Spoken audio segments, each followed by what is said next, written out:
Hello students, we have already discussed about the classification of plant, what are the basis for the classification of plants, and also what are the different criteria for classifying them into different groups. As you can see, the kingdom Plantae is basically divided into two main groups, which are cryptogams and phanerogams. So the very first division is cryptogams. We'll first talk about cryptogams. Crypto means hidden and gams mean reproductive organs. It means the reproductive organs in these group of plants are hidden, so they reproduce by spore formation. Now, in these cryptogams, if we see, there are basically three division. The very first one is Thallophyta. Um, th- in these group, thallus means the name Thallophyta is derived from the word thallus. Thallus means their body structure is not defined into root, stem, and leaves. That's why they do not have specific body parts. So that's why they are called as Thallophyta, and also they are autotrophic. Autotrophic means they have chlorophyll and they prepare their own food. Also, they mainly grow in water. They do not have a specific part, means they do not have roots, stem, and flowers. And also, they can be unicellular, means single cell, or they can be multicellular. Multicellular means more than two or more cells. And also they have soft fibrous like body and also you can see in this figure example of Thallophyta are algae is a group of plants. Now in this group of algae there are many plants.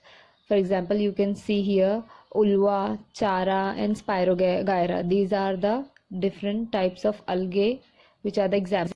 Now these fungi are the second group of Thallophyta which do not have chlorophyll. That's why they cannot prepare their own food. They are also included in this group which is Thallophyta.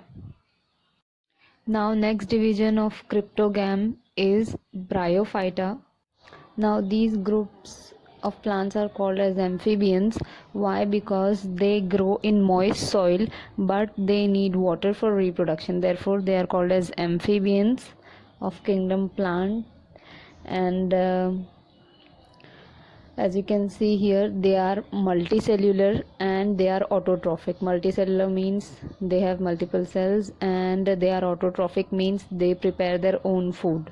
And also they reproduce by spore formation. And also their body structure, they have a flat ribbon like long structure, and they do not have true roots, stem, and leaves.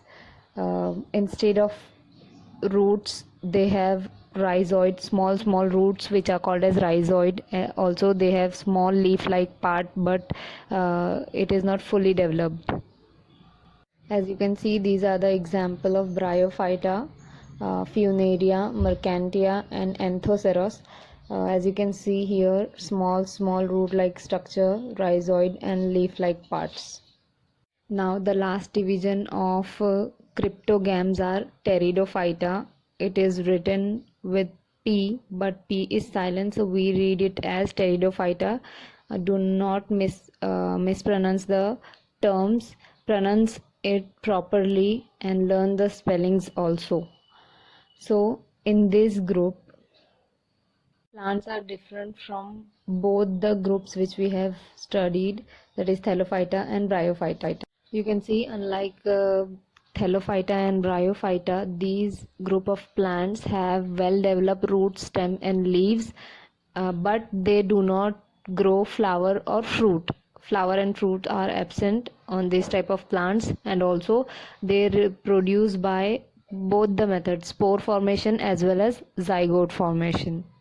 There are many examples of these group. For example, ferns. There are many different types of ferns like Nephrolepis, Pteris, etc. These ferns are the ornamental plants. Ornamental plants means the plants which are used for decoration purpose.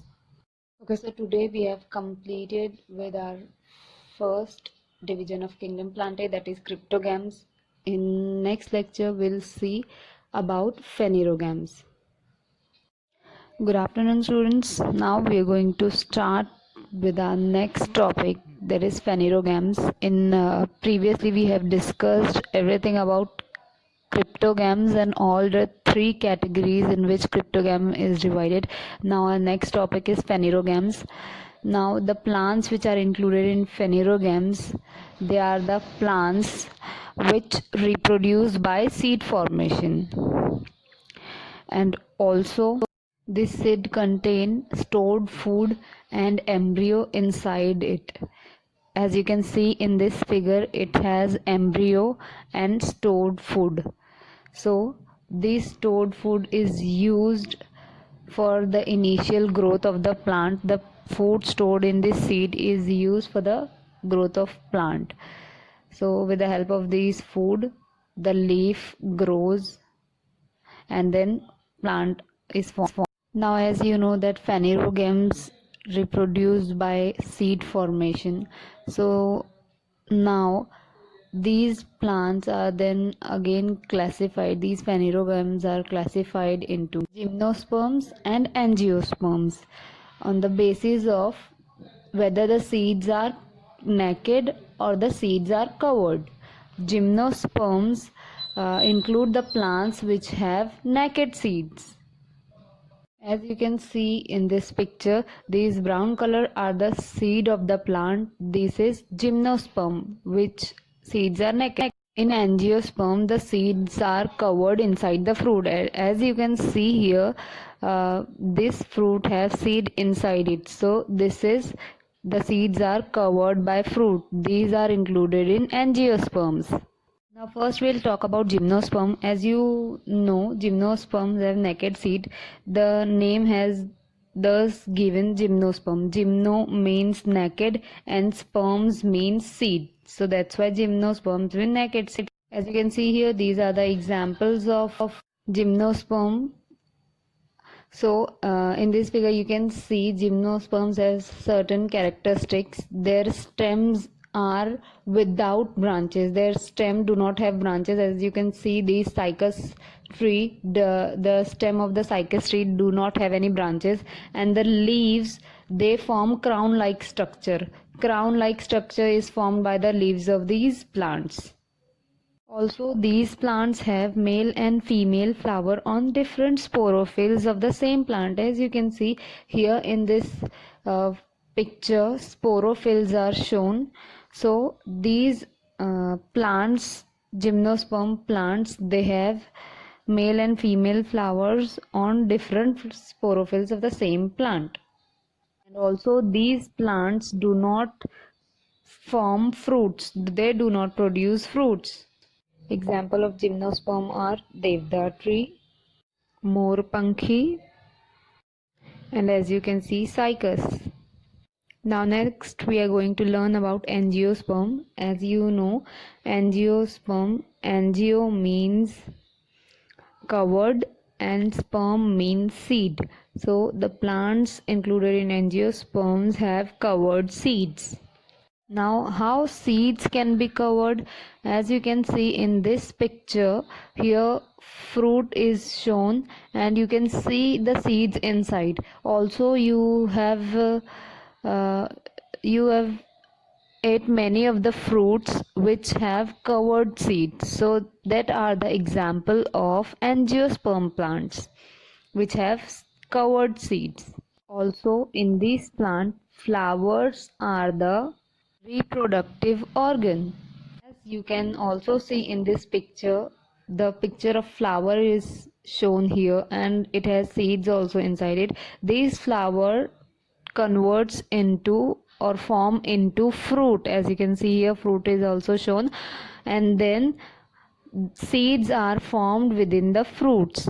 Now angiosperms are again classified into two categories, that is monocotyledons and dicotyledons. Now what is monocotyledons? As you know, mono means single, which has single cotyledon is called as monocotyledons, and dicotyledons have di means two, means as you can see the seeds which can be equally divided, they are included into dicotyledons, and the seeds which cannot be divided are monocotyledons. Now example of monocotyledon seed is corn seed, as you can see in this figure also, which cannot be divided into two equal parts. So they are called as monocotyledons. And the example of dicotyledon are beans, which can be divided into two equal parts. So that are included in dicotyledons. Now there are certain characteristics of monocotyledons and dicotyledon plants. If some plants are given to you and you have been asked to identify them whether they are monocot or dicot, so how will you identify? So there are certain criteria, certain characteristics, as you can see here. Monocotyledon seeds, you can see they have one cotyledon, and if you'll see that of dicot, then it has two cotyledons.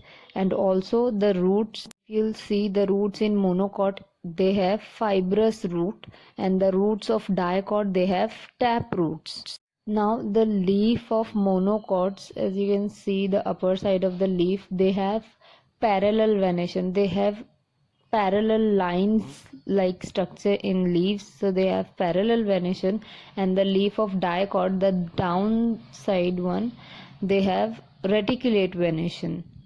And the flowers, if you'll see of monocot plant, then you can see they are all multiples of 3, means they will have 3 petals or 6 petals or 9 petals. And that of, if we'll see of dicot plant, then they will have the multiple or 4 or 5. So these are the differences in monocot and dicot. So on the basis of these you can identify whether the plant is dicot or monocot. Also the stems, if we'll talk about the stem of monocot and dicot plants, so the stem of monocots are hollow, false, and disc like. Disc like means, example, onion, the part of the onion which we eat, that is the stem of the onion, and downside they have small roots, and the upper side part, green color part, are the leaves of the onion. So the part which we eat is the stem, that is called as disc like stem. So these have false or hollow like stems, so they do not have strong stems. If we'll talk about the stems of dicotyledon plants, then the stem of these plants are strong, hard. For example, banyan tree. You may have seen the stems of banyan tree, how they are strong. So these are the type of stem which these plants have. So these are the some differences in between monocot and dicot plants. I hope you must have understood the entire chapter very clearly. So thank you.